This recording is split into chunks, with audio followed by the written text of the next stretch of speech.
introduction and no reason to keep everyone waiting. So my name is Jeremy. I bet you probably knew that already, given it says it on the slide. And you probably read a little bit about me before hopping on, but I was a former on-campus interviewer when I was at Bain, which I was at for 4 years across Dallas and Boston offices. I have an MBA from MIT, and I coach a lot on Leland, and I love helping people. My specialty is helping people master the case, but it's the whole interview process that I work with people on. And so that's why I host these events, to just give you all a chance to learn more, get your questions answered by somebody who's been in the position of the places that you're trying to break into, and allow you to get to know me a bit. So these Q&As are really about anything. I will do anything and anything I can to answer your questions, so don't hold back. If I can't answer it, I will let you know if there's another coach who I think can, and we can follow up after. So you all, I think you're all connected to me on Leland. If not, I will put my email in the thing, and you can always email me. Here for you in that capacity.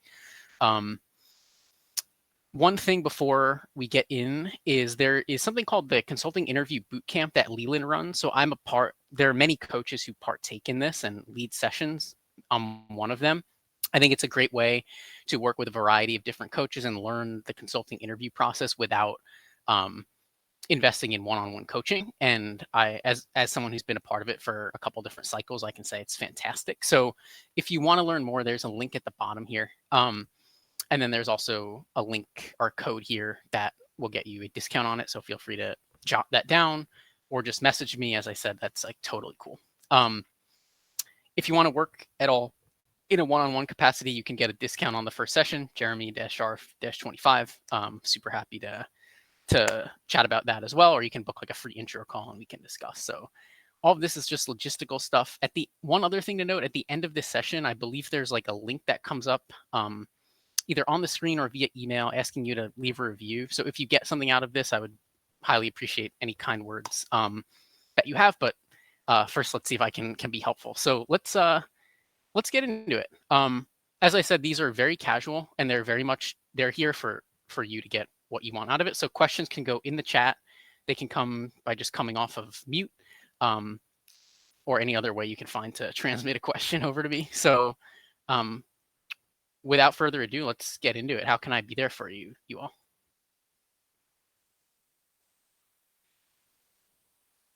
Oh, hi, Jeremy. Thank you so much for the introduction. So I was just wondering what are expected from the interviews, because I interviewed for Bain Texas office this summer for the ACI position. But I was in the first round interview, but I got rejected later on. And this was right a month or two ago, this past cycle? Yeah. So just 2 months ago. Okay. And I was thinking that I was doing well in math and also in the framework. Overall, I felt pretty good about the interview, but I still got rejected. So I was just wondering what are expected, and also what is the tolerance for any errors potentially happen during the interviews. Yeah, so it's very complex actually, and it's less about the errors. So a lot of people will make a mistake, and it's sort of, I'm trying to think of a good analogy. If you're a professional baseball player and you have a really good swing, you still strike out a lot, right? They care more about the swing than the getting a hit or not. So if you're showing them that you communicate well, that you get most of the math right, that you lay out a good framework, that you're humble if you mess up, then they're going to see through any small mistakes. So I think it's similar to just a lot of things in life where it's easy to get caught on small things. Oh, I messed up this multiplication. Yes, if you mess up a bunch of them, it will cost you, but it's less likely it's a super small thing, and it's probably more about the way that you present it in the interview in a bigger way. Does that make sense? Yeah, got it. Anything I can do to help get more specific there, for you? I was also wondering, what do you think are the best ways to probably get more industry knowledge? Because I was thinking probably the second case I got was a bit wildcard. It was about a very weird, the semiconductor industry, and then I didn't have too many knowledge about that. So I was also wondering, what do you think is the best way to prepare for that? Yeah. So again, I feel I'm kind of answering in ways that go against a lot of what you're you think, which is like Mhm. it's just coincidence. Like I also believe that the industry knowledge is not nearly as important as the ability to like skillfully navigate what they're giving you. So you can't possibly know every industry. If you knew a little bit of jargon, like maybe it would help a little bit, but honestly, like what they're testing is not industry knowledge. They're testing the ability to solve a problem. So I would worry less Mhm. about the like facts and memorizing facts versus like the skills of Mhm. cracking the case and communicating more fluidly. Does that make Mm. sense? Yeah, yeah, I see. Yeah. Like you mentioned like communication throughout the case. Now, like, how do you think? Like, what do you think is like the best way of like communication? Yeah, so there's a lot to say here. Let's Mhm. why don't you I want to just get to some other folks and then Yeah, let's yeah, come yeah, back to for sure. that. But would be useful is if you can think of a couple more specific things maybe where you specifically feel trouble communicating and we can like Mhm. explore those. Does that Yeah, make yeah, sense? yeah, yeah, yeah, yeah, for sure. Cool. Thank All right. you. Yeah, for sure. All right, Um, Ardita. I wanted to kick it off with sort of going from the beginning of the recruiting to the interview. What are some of the key things that a recruiter is looking for an interview to stand out and be, okay, this could be a good candidate for a company? Mhm. Yeah, so you bring up an interesting like distinction. There's like the recruiter and then there are like the consultants, right? So the recruiter is less consequential for you. The recruiter is not on the consulting side. They're more like organizing and coordinating the process than anything else. And so of course you want to create a good reputation with them because they will have some input. But the Mhm. people that you want to spend more time getting to know are the consultants in the office that will likely review your application. So for example, where do you go to school or where did you go to school? I'm doing my MBA right now at Drexel University in Philadelphia. Cool. Yeah. So one of the best networking, you know this, probably it's not new, like is to find people who went to your school that are in your target office because they're more likely to talk to you. So Yep. I would spend the majority of time getting to know people who are going to read your application in your target office. And then the ultimate goal with all the networking stuff is to get them to write a letter basically to the recruiter and be like, I know Ardita well, and I think she would be a great candidate, you know, in so many words. That's funny. That's actually the one thing that I've heard the most, making sure, especially when you're from a non-target school, Yeah. making sure you have referrals for your resume to even make it through the door. Yeah. Because I got an experience with BCG just immediately being rejected. As soon as I just like submitted, and I was immediately rejected, and I did not do any networking with the firm. I just sent in my resume, and I do Yeah. already have consulting background prior to my MBA, and I have what I believe to be a strong resume, and but still didn't really even make it through the door. So that's one of the things I'm focusing on. So you would say making sure you have a referral. Yeah, making sure like you build it's like about lasting relationships with the people in the office. So it's unlikely you'll get them to do that by just messaging them Yeah, like or of having even course. one conversation. But if you have like a couple and you build trust, you Mhm. ask really good questions, you're clearly like personable and bring some level of experience, then they're more likely to try to support you. And it doesn't take a ton. So you acknowledge something important, which is that you're coming from a non-target, right? So that makes this even more important because they're not just coming and scooping a bunch of people up from your program. They're coming Yep. from a different channel, you know. But in a way, this makes it a bit. There's a real like path for you. Like if you can get to know people in the office, they'll probably recommend you and you'll get an interview. You know, Thank you. so that's like what I recommend there. Yeah. Cool. Let's see other questions, and I'll go into the chat here in a moment. Other question. All right, let's go in the chat, Natalie. Okay. Oh, looks like it was between. Yeah, Cool. sorry, it was just a comment to Yeah. Maggie's question. Cool. Awesome. Love that you're supporting one Thank you another. so much. Other questions, Maggie? Do you want to come back in? Oh yeah, for sure. So, I was like just like what Ardita mentioned. Like, I was also wondering, like, do you think networking is like an important step, like during the like during the recruitment process, like because I didn't network too many people before I interviewed for. Where do you go to school? I'm in Vanderbilt. I'm a junior Okay, at. so you're at a Target school because I was in that office, so I know they're like. Oh, really? Yeah, for sure. Like Texas is pulling from Vanderbilt. Oh, Bain, at least.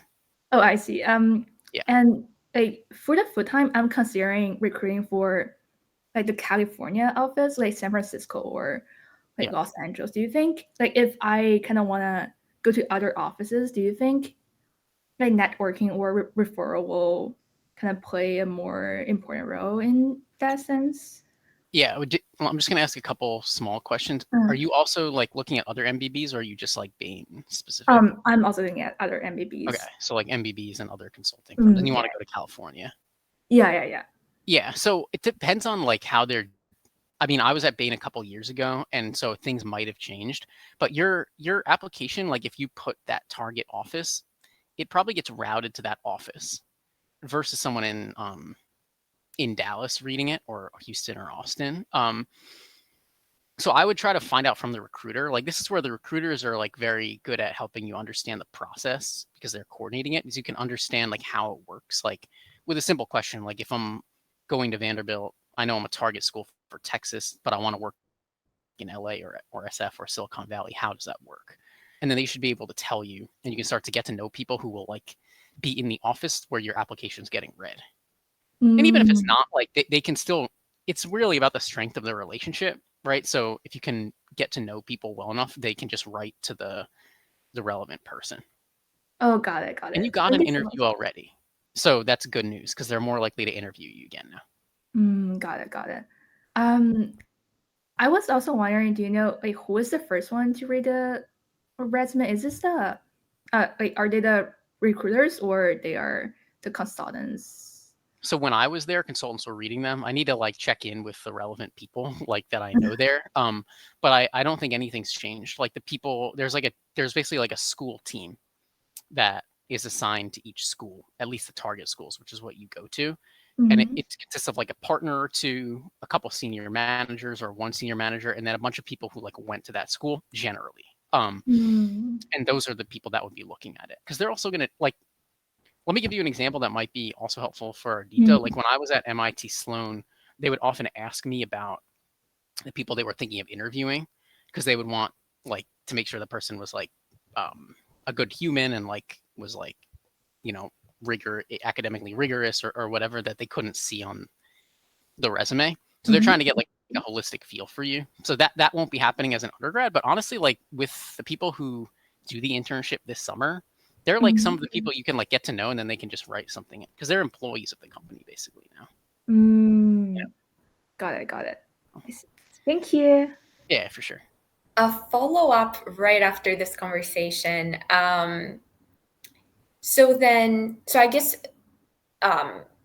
the way it goes with target schools, it's very straightforward because you have a recruiter assigned to that school. You have a group of alumni that are helping reading through those applications.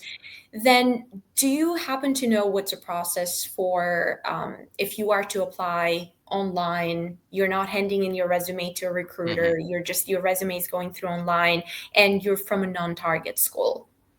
It's similar because there's going to be like a non-target team. It's just that it's less like, I see. It's harder to, because they're less invested. It's more of like a wide net, you know. They're not coming to campus.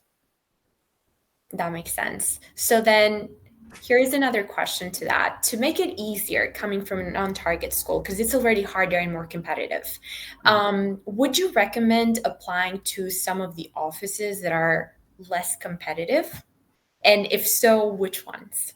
It's a good question. So this is a question that I get a lot, and that I used to get while I was at Bain, because people would like ask that. The answer that we're supposed to give is that the offices are all the same difficulty to get into. I believe that. So I'll say I don't believe it fully, but I believe it enough that it shouldn't convince you to live in a city you don't want to live in, like, or to try to get into an office where you don't want to live in the city. Is it probably like slightly easier to get into Atlanta versus like New York? Maybe by like a few percentage points, because you're dealing with people at like the uber like top schools. But do I think it's worth A, trying to live in a place you don't want to live, and B, like basically just like betting on that fact being true? No. So I would just apply to the office that you want to work in and trust that they're more or less the same.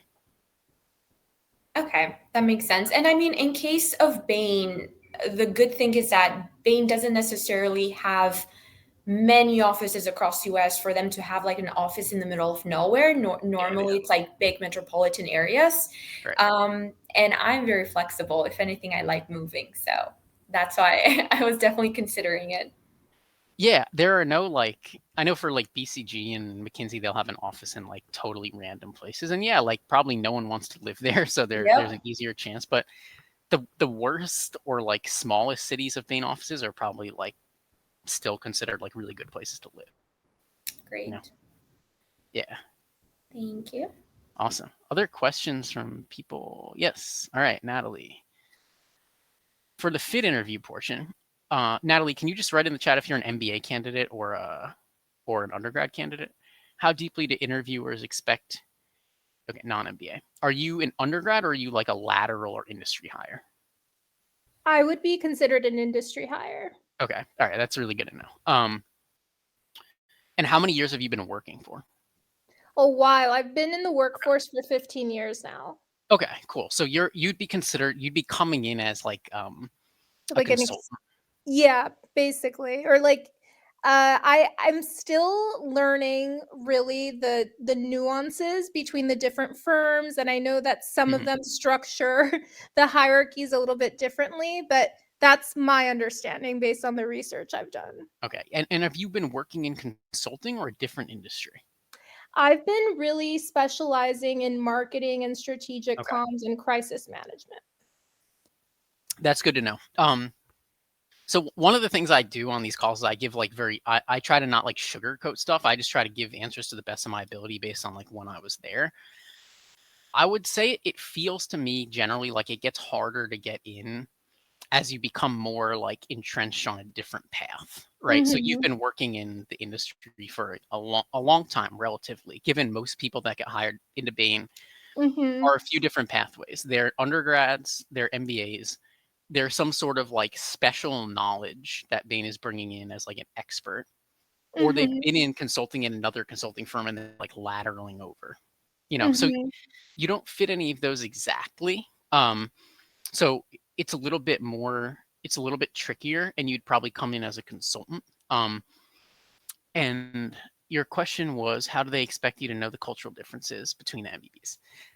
Yeah, so with the fit interview, like, and the reason I was asking all of those other questions was to determine like what extent your fit interview would be, because the fit interviews are more, and I'm kind of generalizing, with undergrads, like what Maggie did, like there probably isn't a ton of fit stuff. Like you probably had mostly case, right, Maggie? Yeah, there were only like one behavioral question before. Yeah, it's like case. crazy.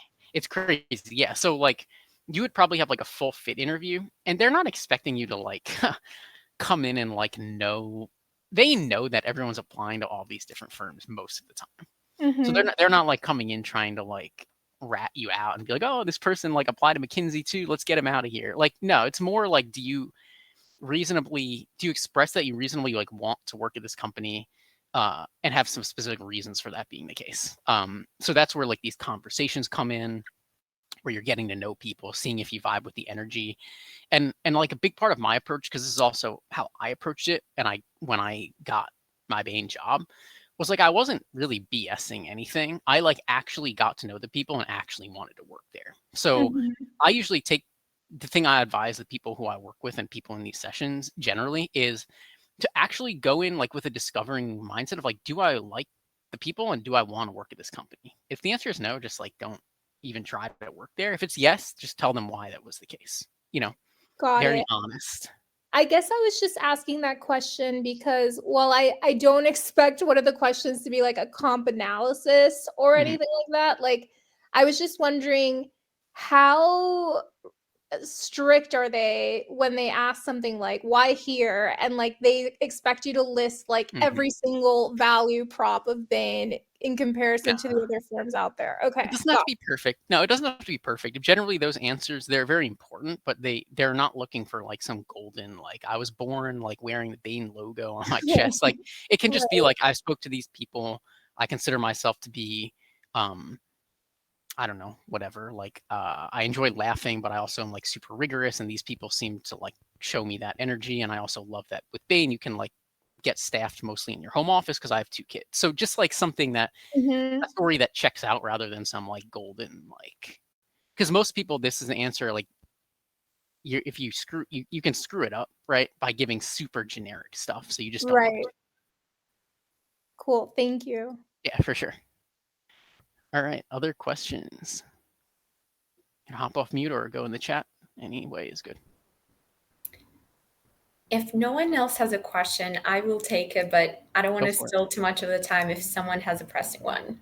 Go for it. You're in the arena, and I Awesome. appreciate the questions. So Thank you. So this is a bit of a unique one, and it has to do more of with the timeline recruiting. So I did start my MBA this September, full time. I am shooting for an accelerated program, so graduating in 12 months. So I started in September of this year, and I'm aiming to graduate in September of 2025. Yeah. With that in mind, I know the cycle of normally full-time hiring is you apply around September to get hired for next year for full-time positions. However, given that I was a year one MBA, I would only be considered as an intern. So I was thinking, is there any off-cycle, off-season, full-time recruitment that I can maybe still look into opportunities in spring or summer, with a start date that could be September, but even up to January, really. Yeah, it's a good question. Have you asked any of the firms directly this question? I have asked Mackenzie only, the recruiter that I talked to at Mackenzie. She did say to stay in touch and get back to her around springtime, but wasn't very clear as to. It wasn't a decline, but it was like, stay in touch with me, send me your resume again in the spring so that we can look for a full-time opportunity for you. Yeah, I'm guessing it would be a similar thing with the other firms too. It's sort of a non-standard situation, right? So what I would say is message me after, and I can. What office do you think you want to work in? Well, for Mackenzie, I was looking into Philadelphia because I'm local to Philly here. But then for Bain, I was applying for Boston as my number one, and then New York as my number two. Okay, yeah. So I can try to get you the right email, and you can just ask them at the because it's a unique situation that I don't have like great visibility into. So yeah, Thank message me, or I'm gonna put my email in the chat right now so you guys have it. Thank you. Yeah, for sure. Okay, there it is. Okay, other questions? So you've got a lot of people off video. So if you want to jump in, go for it. Okay, Shang, thanks for the question. Is there any referral system for the MBB recruiting process? Yeah, there is. So there are things at the company where you can like submit a candidate for a referral. I don't quite know the efficacy of this versus, so it's probably better than nothing, but you also would want, a lot of people get referrals, and it's not going to get you an automatic interview because it's not super substantial. It could just be that you like knew someone there. So as I've chatted about, like a little earlier in the call, is you want to have specific people who you know in the office who can vouch for you and write about you to the recruiter and the recruiting team for the school that you're coming from. Does that make sense, Shane? Yes, thank you so much. Awesome. Yeah, you got it. Other questions? Keep them coming.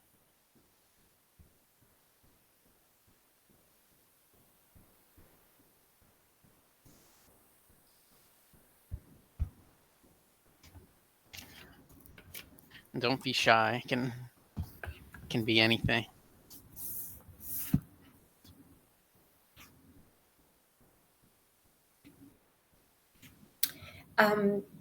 One quick question on the cover letter. Yeah.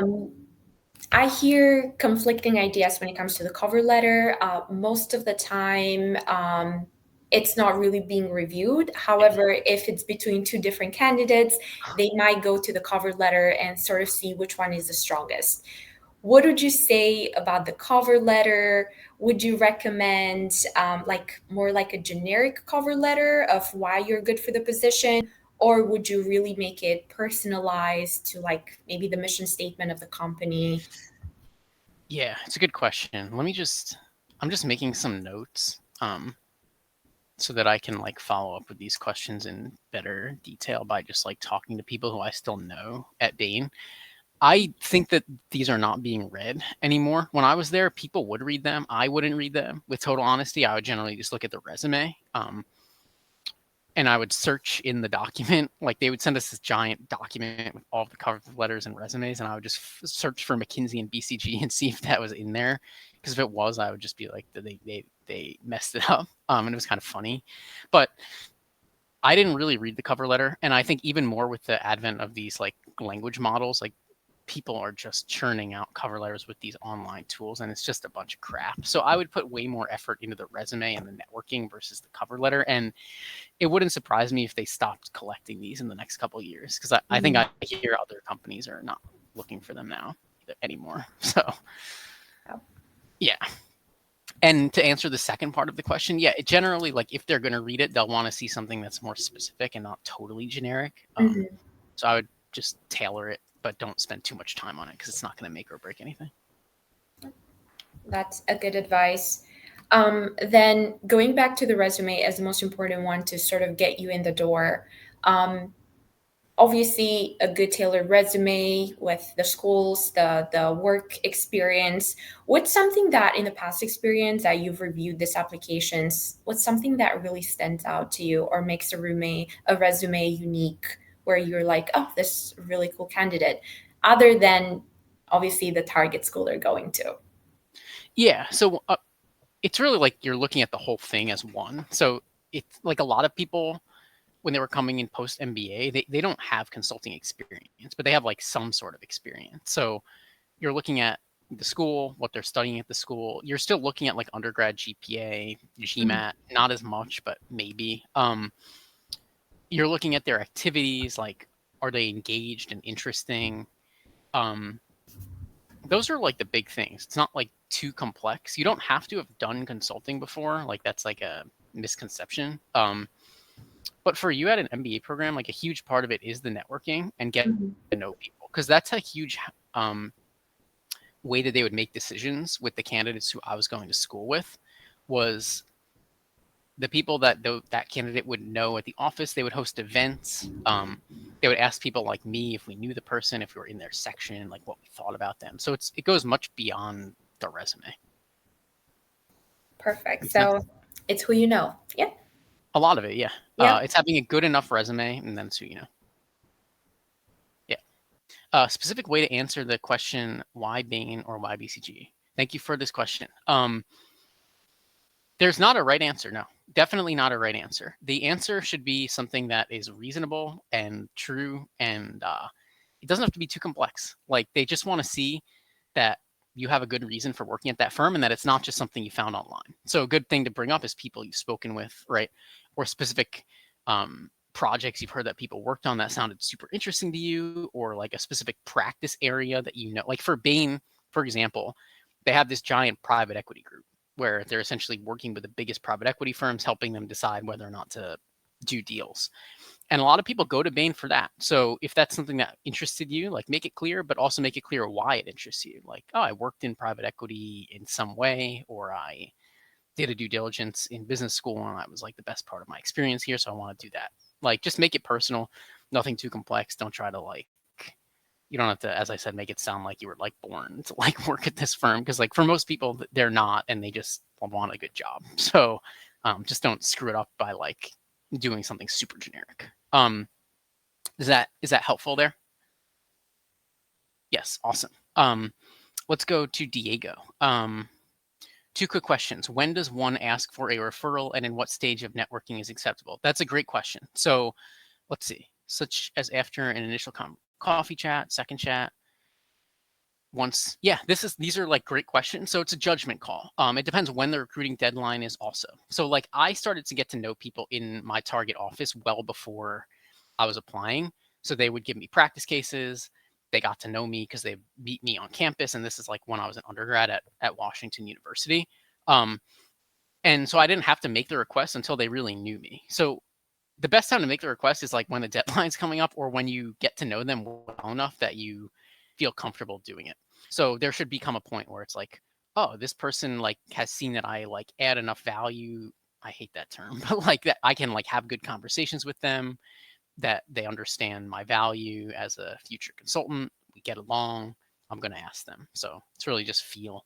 Bain and MBB stance on moving forward with undergrads with previous consulting experience. Is there a preference for clean slate candidates?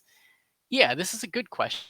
Most candidates don't have consulting experience. And most of the time with MBBs, they're not coming over from another MBB. Like most people, if they get the internship in their junior year, they end up taking that and then returning to that company. So it's like a very rare situation that someone interned at BCG or McKinsey and then tried to come to Bain or any of the other combinations of that.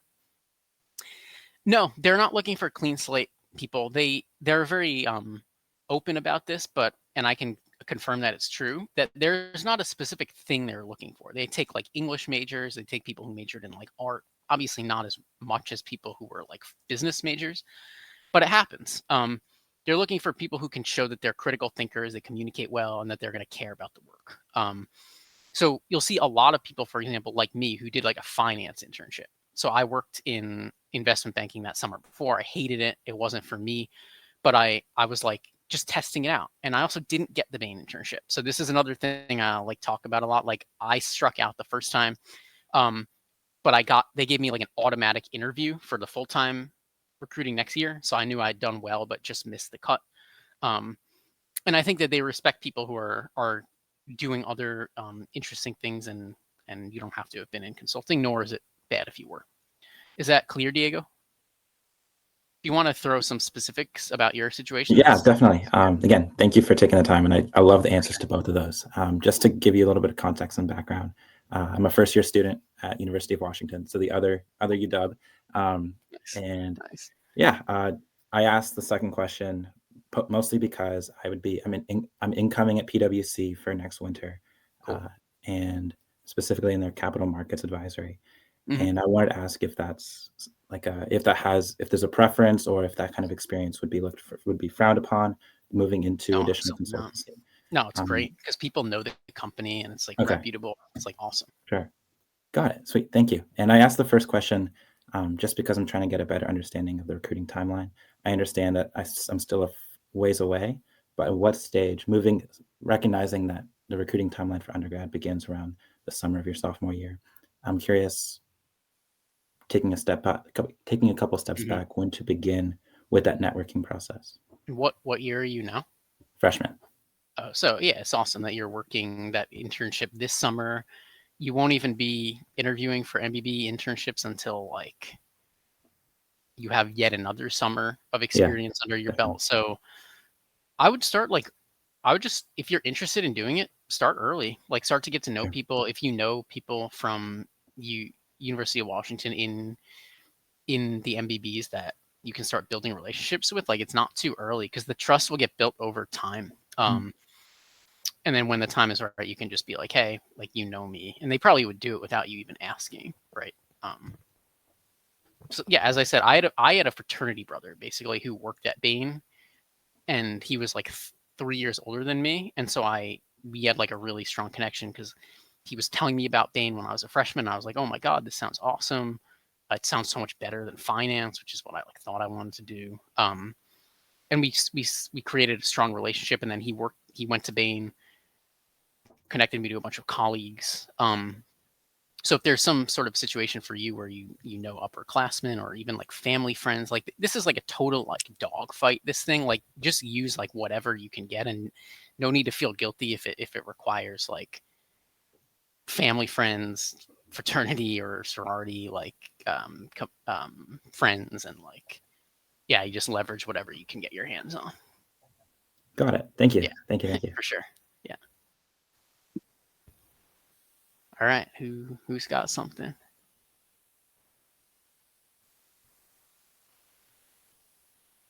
Oh yeah. Looks like we've got a hand up. That is Shang. What's up, Shang?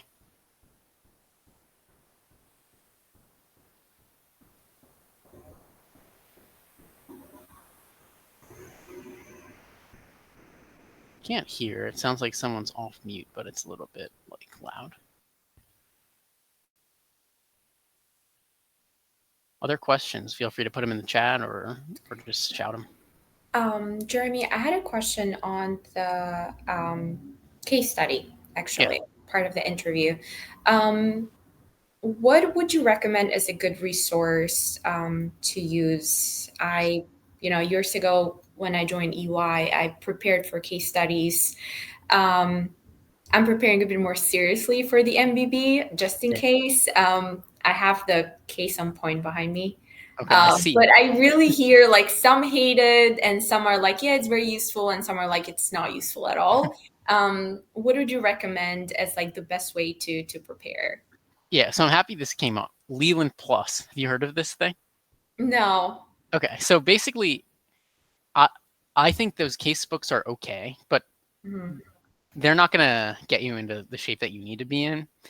Leland Plus is basically this thing that, and I'm not like, I don't really like sell this stuff. I don't really like care. Like, I have made videos for it, and if you watch a video that I made, I think I get like 20 cents, something like ridiculously low. So I'm not here to like sell the thing to you. I really don't have skin in the game that matters enough for me to like sell you on it. This thing it's a combination of videos from me and other consulting coaches on Leland who I trust. Generally, I know most of them, and I recently just created a whole bunch of new videos for it, and I think it's like $20 a month or something, and it's very worth it in my opinion. It basically has videos for like all of the useful parts of the case, tons of examples. You get to like hear from tons of different coaches.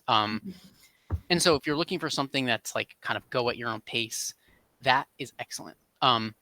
Live practice is never going to go away, and you need to practice live cases, ideally with a couple types of different people. So I work with lots of people, as you know, on Leland, and some people work with me a ton. Like I'll do like 20 to 30 cases with a given candidate.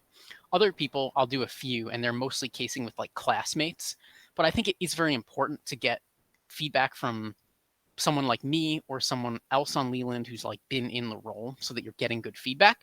But for the sake of not having to like be on a video call with me like every day, I would recommend also knowing or getting involved with other students or recruiting for consulting so you can practice together. Yep. Does that make sense? Yep, it really does. Cool. Let me think, because this is like my area of expertise, so I'm just going to try to like lay out some other things right now. Some people can learn to case well very quickly. People come at very, very different baselines. So some people, some people have like a catastrophic flaw, and where they like can't do math well. And this becomes a very big roadblock for us in our work, and it becomes even harder to overcome if we start close to the interview. Other people don't have really any of these big roadblocks. They're naturally like quite good at casing, and it can take us just a handful of times to get them ready. But in general, you'll want to do enough cases where you see pretty much like all the different types you can get, so that you're somewhat prepared for all of them and you get comfortable with the process. Does that make sense for you? Yeah, no, it does. Thank you. Cool. Yep. All right. Other questions?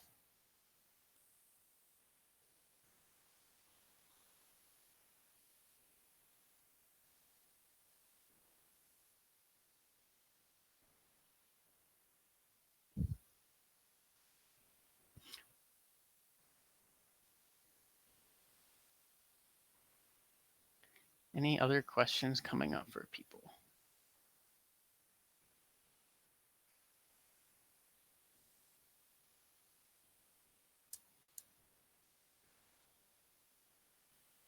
So I'll hang out here. It seems like the big questions are kind of past us. I'll just say if you got something from this, like I love doing this and I love coaching on Leland. And if I think there's something that comes up with like how was this, either an email or like on the screen, it always helps for people like you guys to find me. If you leave any kind words or just like a good review, I'd be like so appreciative. And as I said, please feel free to message me like any time on Leland or my email, which I'll put in here again. You have for sure like access to me. I'm happy to like send you practice cases or case books and answer questions as they come up. So I'll hang out for a little while, but I appreciate all the engagement tonight. It always makes it fun.